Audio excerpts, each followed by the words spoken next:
Good afternoon. You're on Ottawa Designers. We're here with my longtime friend, Ramsey Sayah, who's the owner of Textures Hair Salon, has been a famous local celebrity in the hairstyling world. How are you?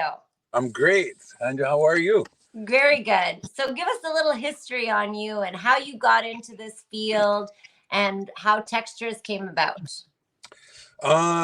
Well, depends how far back you want to go, but I guess I'll just make it like give you the Coles Notes version.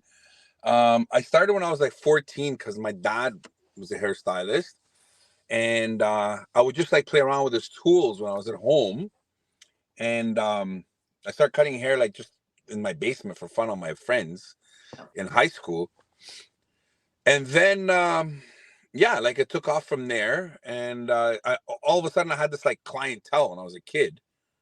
They would come to my house every Saturday. I'd cut their hair, and I was making like 50, $60 on a Saturday at 14 years old. Wow, back in the day, that's a lot of Yeah, money. it was. I was like 14, and I had like $70 in my pocket every Monday. I was That's balling. awesome. That's And awesome. it was like the first way I made money, really. And I've had plenty of jobs since, but I always did hair somehow. And then when I graduated from high school, my mom was like, because I thought I could just not go to school. I wasn't a school guy. So I figured I'd do something eventually. But my mom was like, "You better go to school. You got to get out." So I went to hair school. Okay. Yeah, with a couple of my buddies, and we all did hair. And then I discovered doing women's hair, and I loved it. And kept going, and it turned into a. I'm very blessed. It turned into a wicked career, and I got to travel the world and do all kinds of cool stuff that maybe who knows what would have happened if I did construction. Maybe I wouldn't have. Who Absolutely. knows? Yeah. That's amazing. And plus, Yeah. I'm sure you met a lot of women in that field. So being younger, that was a great thing. What's your favorite aspect of the career? I think my favorite part of my job is just the people. Okay. Yeah, I love people. Okay. I And love do you like have a specialty or something like some people are colors, some people are cuts, some are oh, blondes, in brunettes. that sense, yeah, like I love doing like makeovers, colors and cuts when Okay. somebody comes. Always it doesn't matter what I'm doing. I love the whole job, but of course I'm always going to be more excited to do a change on someone than the regular like get my roots done and cut an inch off. Of I course. love it when someone comes in and just wants to change their whole look and is relying on me to kind of like help them find a new you kind of thing. That's awesome. That's so fun. And it does make a huge difference when you go and you have, a big transformation. You go from blonde to brunette or long hair to short hair or even extensions or whatnot. It really makes you feel like you've created this new persona and your role in that. So that's a really rewarding feeling, I can imagine. How did Textures itself come about? Well, I was doing hair at a bunch of places. I didn't work at too many spots.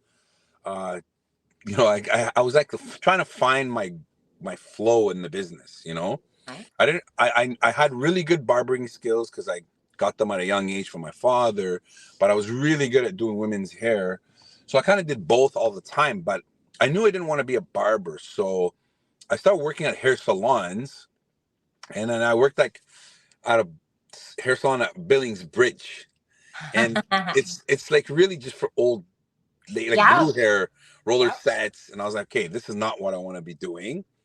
So I quit there, and then I got a job at Joseph's at the Rito Center. Where we met. Yeah, and that was like a cool salon back in the day. Yeah, It was like the place to be, and it was it quite was. popular. And I started out just like at the bottom of the barrel there, and I worked my way up. And then I thought, I want to do things a little differently than the way they were there. And I went to work at another spot on Rito, and I didn't really love the way it was there because I had my own version of what I Yeah. thought a salon should be. Yeah. No offense to anybody that I work for because I don't want to insult them. They all gave me a chance, and I'm grateful for that. But I just didn't. I just saw it differently, Yep. and Which so I is always great. wanted to. It was that. Which is great. Yeah, I had my own vision, and I had to explore it. So I ended up thinking like, okay, I could do this in a fun way, but still do serious hair. So my number one goal was to like always have fun, but do serious hair. Yeah. And I don't know if you remember the salon downtown. That's kind of what it was. It was like a place where you came. We had the bar, beer on draft. You get wine. There's always food. The music was pumping. Mm-hmm. It was always really fun, but you always got good service and good hair. Absolutely. You And know. that's what matters. If you can incorporate your vision and then have the quality work, but then have the more in your vision, that's what people love, because not everybody is the same. Everyone's different. They want a different experience. And you created an experience going to the hair salon as opposed to just going for your cut or your color. I know that COVID played a big role in your life because you've had that salon for so much. What happened during COVID with you? You know, in life is fair and unfair, right?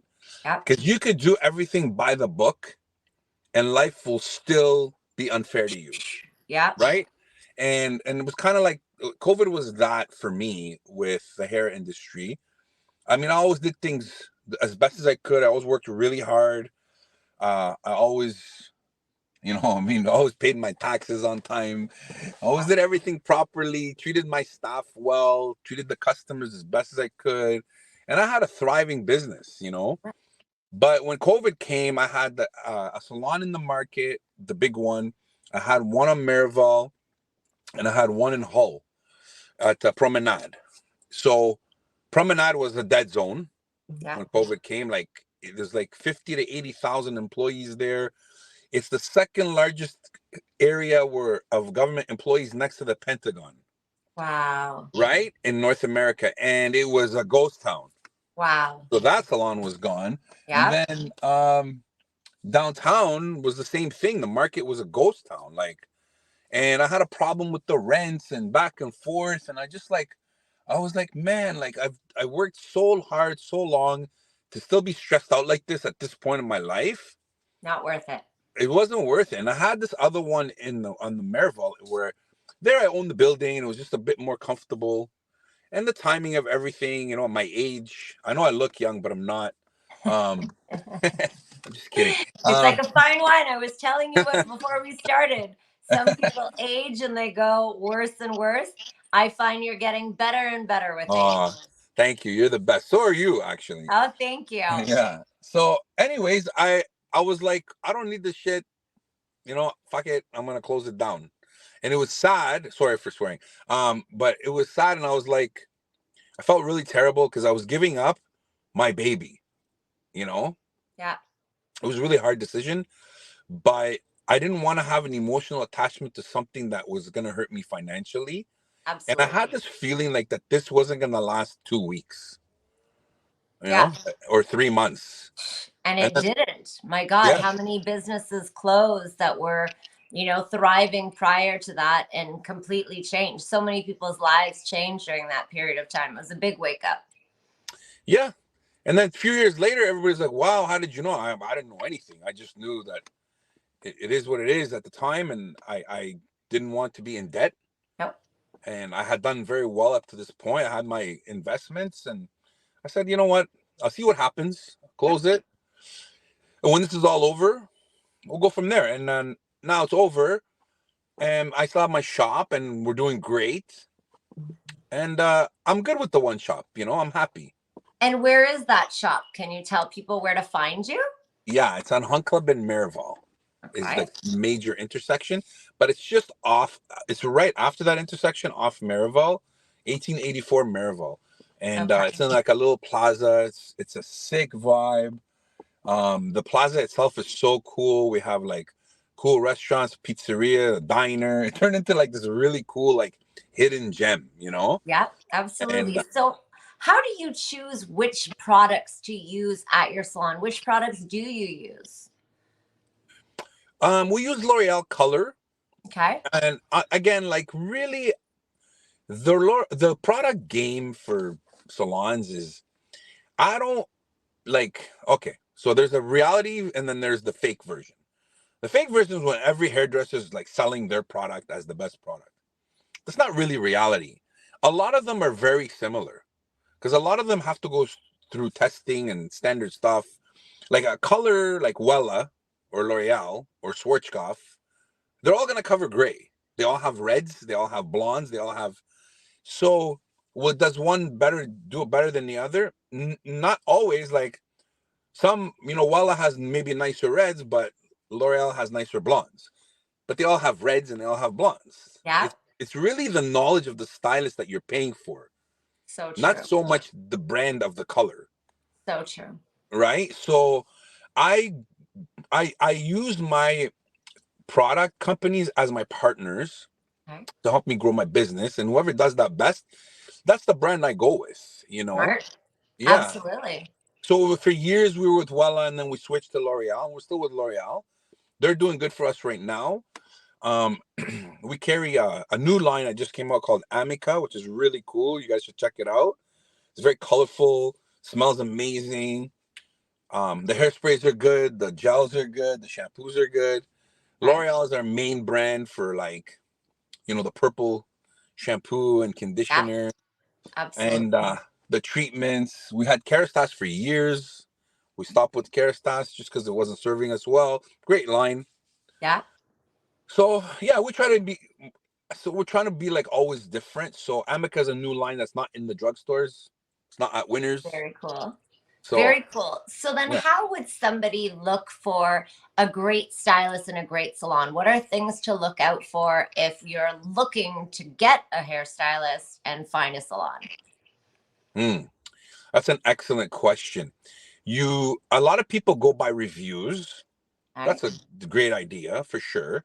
But also it's good to go by word by mouth and stuff that you see. Like when I see something, I believe it. Yeah. I'm that kind of guy, Yeah. So if you see the person's work, and social media is a big part of that nowadays. Yeah. I'm not as big as I should be on social media, but we do enough. But lately we've been really killing it because social media is a way for you to get out there. And if you're good and you do a lot of work, it's not really free because it's your time. Yeah. But you're not really paying anyone. True. Right. And it's your choice how you run it, how you gear it, what you put out there, all that. Yeah. So I would always check out their online stuff, their website, their social media. And, because you could see the work. Yeah. Like when I get a hairstylist applying, I'm always like, okay, show me your Instagram.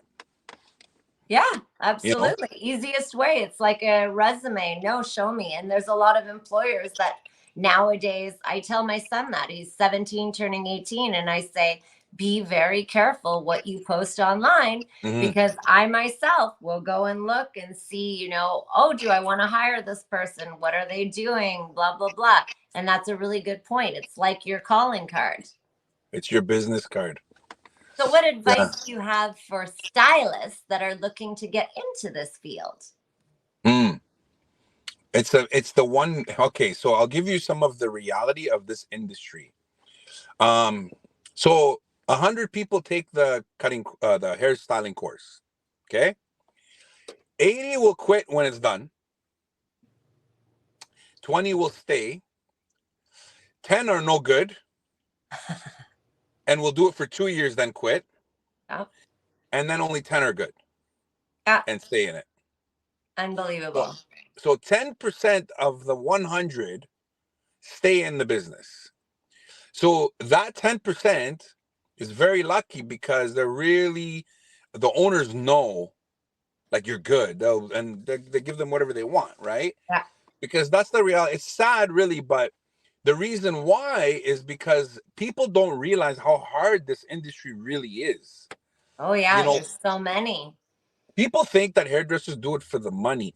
Trust me, we don't do it for the money. Because to earn that money, we have to work really hard. We can make money doing it, but to get there, you have to put in your time and sweat. Yeah. And you'll do well, but you have to be willing to work. And so that 80% realize that, and then they're like, okay, forget it. I'm not doing this. So they quit. It's a lot of industries are like that too. I think maybe like real estate. I don't know. Yeah, it's true. There's a year, like a timeline where You know, you either invest this and you've built a network and you've built a reputation, whatnot. And if you can't do it within a certain time frame, usually you'll always be kind of in the lower echelon of what's going on. How Mhm. does psychology play such a huge role in your job? Because that I know plays a big one. You know, a big reason why these podcasts do good is when the interviewer asks the right questions. You did your homework, eh? No, psychology is such a big part of this job. Yeah. I mean, that's my favorite part of it. You asked me what's my favorite part. And of course, I like what I'm doing, but I feel very blessed that I get to like let's say you come in to get your hair done. We're talking the whole time I'm doing it, and it's like let's say me and you were to go for a coffee and we chat, right? We wouldn't say the same thing.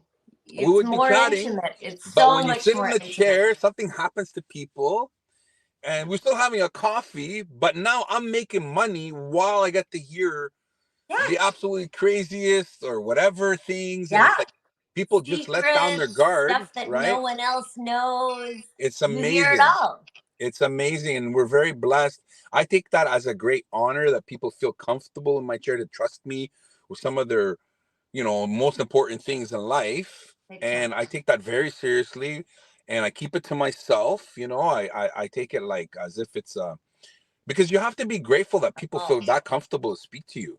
absolutely. You know, And I think that's a big one. It's yes, you love your hair getting done. Yes, you love the massage when you're getting, the wash and all that. But if you have that connection with somebody that at the time is there for you and they're listening to you and they care and you don't have to worry what they're share with the neighbor or this, it's just between you guys, even though you hear probably hundreds and people that know each other and somehow you're hearing this one's gossip with that one. It stays in a vault if you're a good hairdresser and you really care for that person at the time. You're trying to make them the most beautiful they can be and feel good, but you care more about, what's going on in their life and trying to either just be an ear or even giving a little bit of advice here and there. So, what sometimes are some people. upcoming events and things that you're involved in? Because I know you're involved in so many different events and things like that. Yeah, so before COVID, I was competing like internationally, right? Hair color competitions, and I've won many, and I've traveled around the world. I used to do a lot of hair shows, like the New York hair show, the Chicago hair show, Toronto hair show. I did a whole bunch. I did like Toronto Fashion Week, New York Fashion Week, Miami Fashion Week, and it was always great. So I've done a lot of that stuff, and since COVID, I competed in the L'Oreal Color Trophy competition in 2020, and that was going to be my last competition for a while because I did so many Yeah, of course. 20 years straight. Like I was just competing, and Wild. and people, like, if you want to win, it's hard work. You don't just compete for fun and think you're going to win. Like, you got to work. Yeah. you know it's a dedication and a lot of time Yeah. and energy and sweat. So, and I did that for so long that finally in 2020 I was like, this is going to be my last competition for a while. I don't know where I'm Yeah. going to go from there. And then I made the top 10 in Canada, and I'm like, oh, great. I'm If doing it again. maybe I can be number one and then take a little break. Then COVID hit and they didn't have the competition.